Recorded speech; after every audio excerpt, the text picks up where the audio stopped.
1954, les accords de Genève mettaient provisoirement fin à la tragique guerre d'Indochine qui en était à sa 8e année. Le Sud-Vietnam était attribué aux nationalistes. Le Nord revenait au gouvernement communiste du Viet Minh. Cependant, une zone maritime y resterait libre pendant 300 jours jusqu'en mai 1955 pour permettre le réembarquement de l'armée franco-vietnamienne. Le rideau de fer était alors essentiellement une borne kilométrique de la route Hanoï-Haiphong. En fait, c'était un no man's land de 3 km d'épaisseur, Viet Minh d'un côté, Français de l'autre, de sorte que ce que nous voyons ici, c'est plus exactement la porte de la liberté.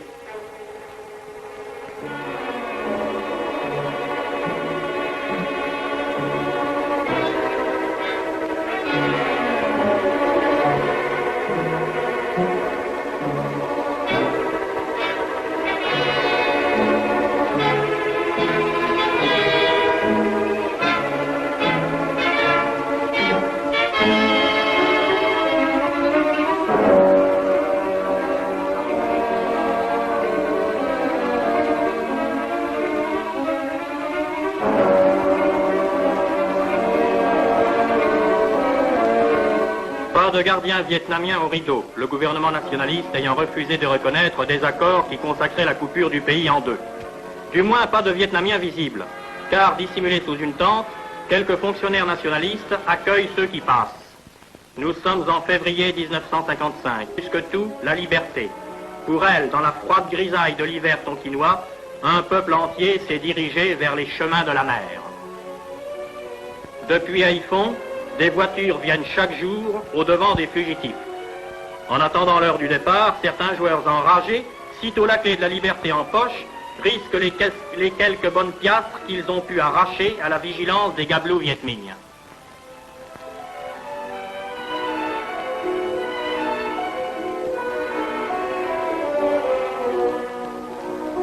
Deux fois par jour, la petite station symbolique du rideau de fer s'anime au passage du train de la liberté.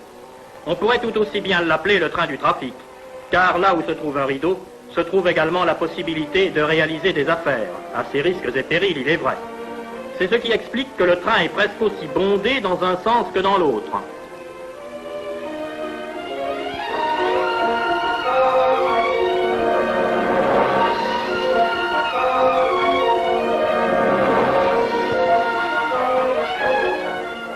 Le train de la liberté entre en gare de Haiphong.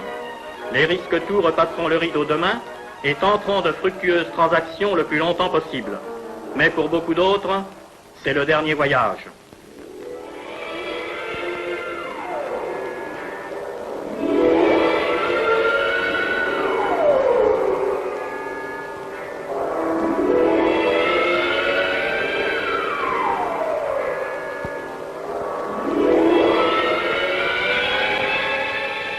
Un malheur.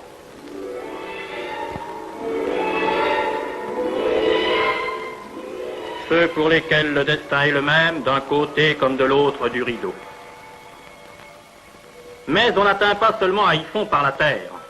La corvette La Gracieuse s'évanouit dans le brouillard blanc du février tonkinois. Quelle est cette jonque fantôme? Fugitif? Chasseur de fugitifs? Ou simple pêcheur? Ces documents ont bouleversé l'opinion.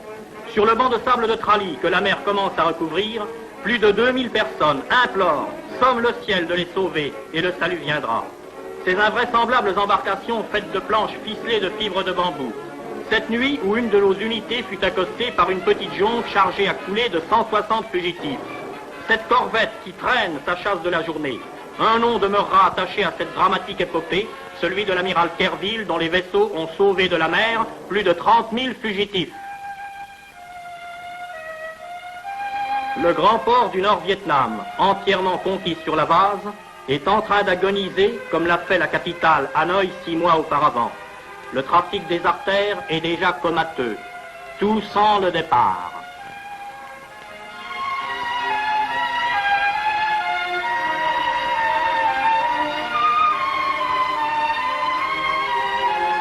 Les gosses ont vite fait de prendre possession de cet espace nouveau, les vitrines vides. Sur les trottoirs déferlent les objets les plus inattendus. Les petits métiers, chers aux villes d'Extrême-Orient, vivent leurs derniers jours. ils n'intéressent pas le régime populaire.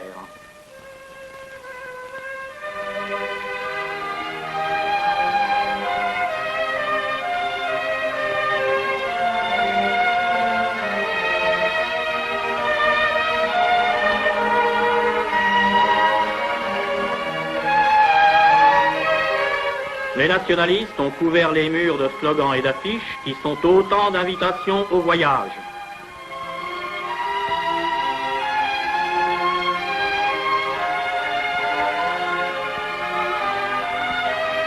Les réfugiés qui arrivent à Haïphong à la cadence de 1000 à 2000 par jour sont parqués dans d'immenses camps montés avec les guitounes de l'armée. Et les cloîtres de la mission en sont tout pavoisés.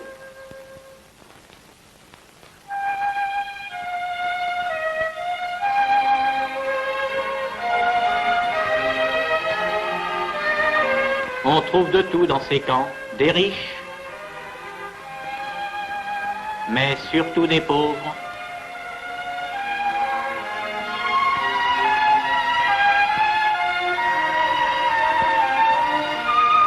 Des riches et des pauvres.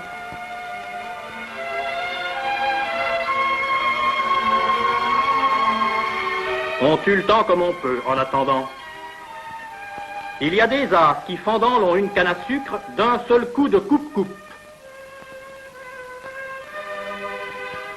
Chaque jour, des camions passent dans les camps, emmenant 100, 200 réfugiés. Ceux-ci seront à Saigon dans 4 heures. Seuls les enfants ont le sourire. Un grand voyage, un baptême de l'air, c'est une aventure, et les enfants n'ont jamais boudé l'aventure.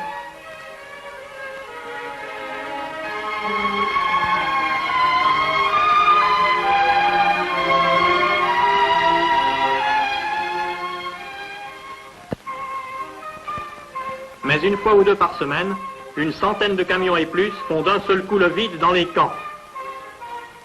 La marine française se charge du transport depuis Haïphong, dont le port envasé ne peut recevoir les très gros vaisseaux, jusqu'aux eaux profondes de la baie de Halong.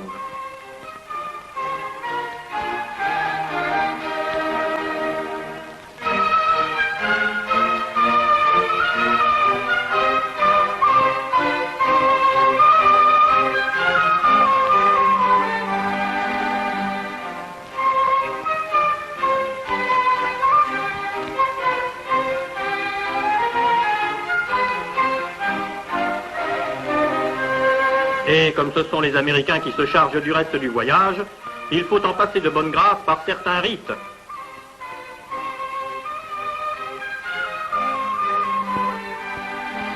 La femme de l'amiral Terville est elle aussi de tous les départs et dirige avec entrain l'équipe sociale.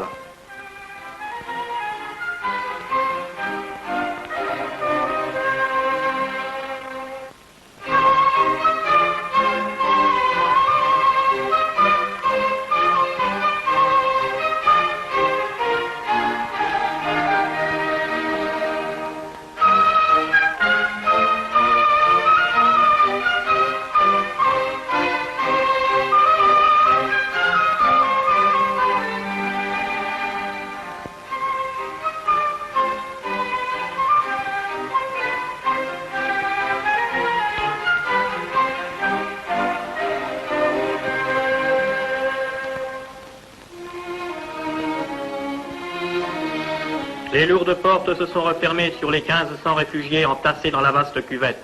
Le LSM s'éloigne, tandis que 3 autres vont venir successivement faire le plein. Déjà, on ne touche plus à la terre. Cette côte basse, ces maisons qui défilent, c'est le pays qui s'en va.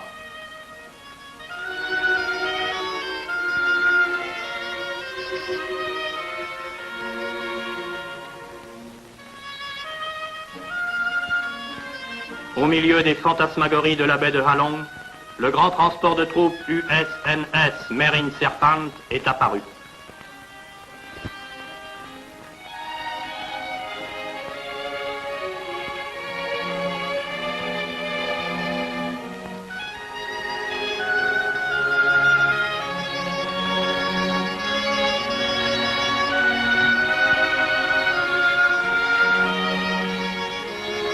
Attention à l'abordage.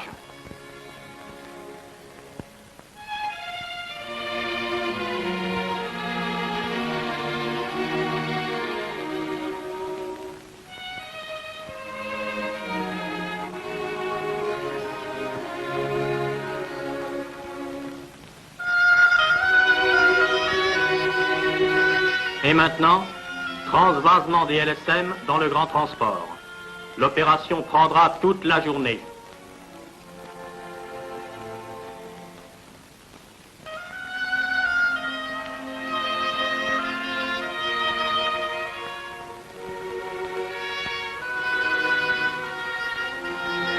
Des gens de toutes conditions et de tous âges.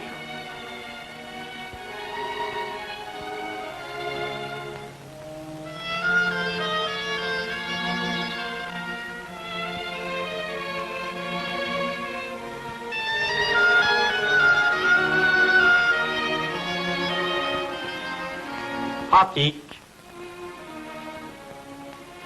artiste,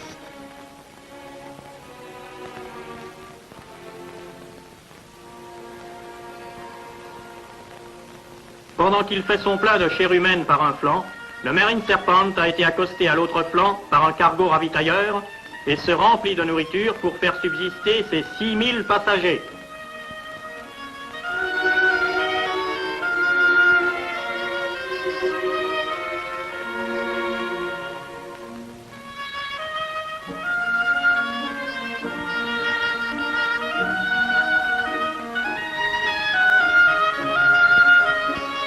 Tandis que de surcroît, les pêcheurs de la baie viennent également proposer leurs plus belles prises. Tout est paré. Un pâle rayon a tout de même percé un instant l'épais manteau de la brume hivernale, comme si la baie voulait se faire plus belle et sourire une dernière fois à ceux qui vont partir.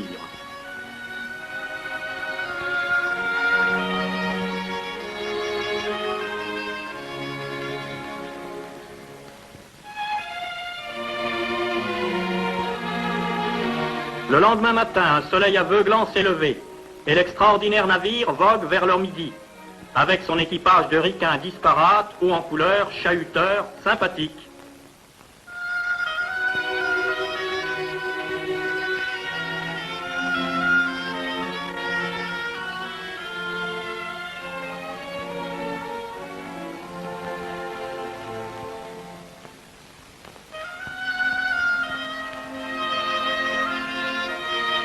Avec son équipe française de liaison, ses aumôniers, ses assistants sociaux, et sa foule, répandue dans les moindres recoins des dortoirs et des ponts, et même des escaliers.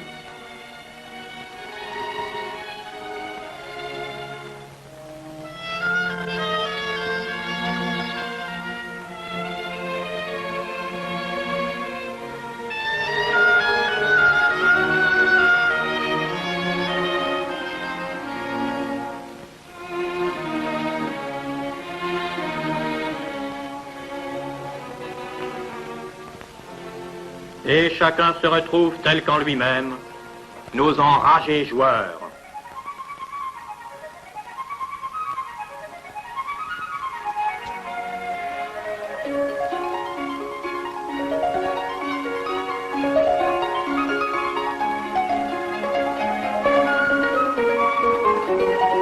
Pour ceux-ci, le trésor qu'on emporte en exil, ce sont ces humbles images saintes, hâtivement décrochées du mur de la maison natale au moment du départ. Cette foule n'est pas uniquement vietnamienne. Voici des Nung, population de la frontière sino-tonkinoise. Et ceux-ci, ce sont des Man, tribus des montagnes du Tonkin, chez qui semble-t-il rien n'a dû changer depuis des siècles. Ils s'en vont eux aussi. Il y en a plusieurs centaines à bord.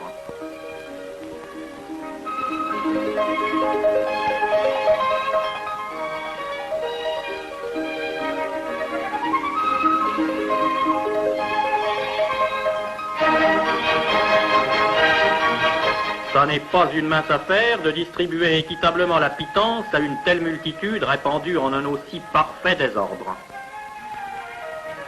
Un heureux événement. À chaque traversée, il y a plusieurs naissances.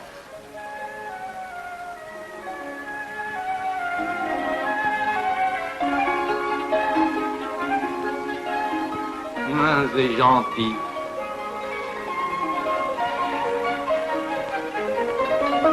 Le soir, bien des familles prient en commun, comme à la maison. Puis chacun s'organise pour la deuxième nuit.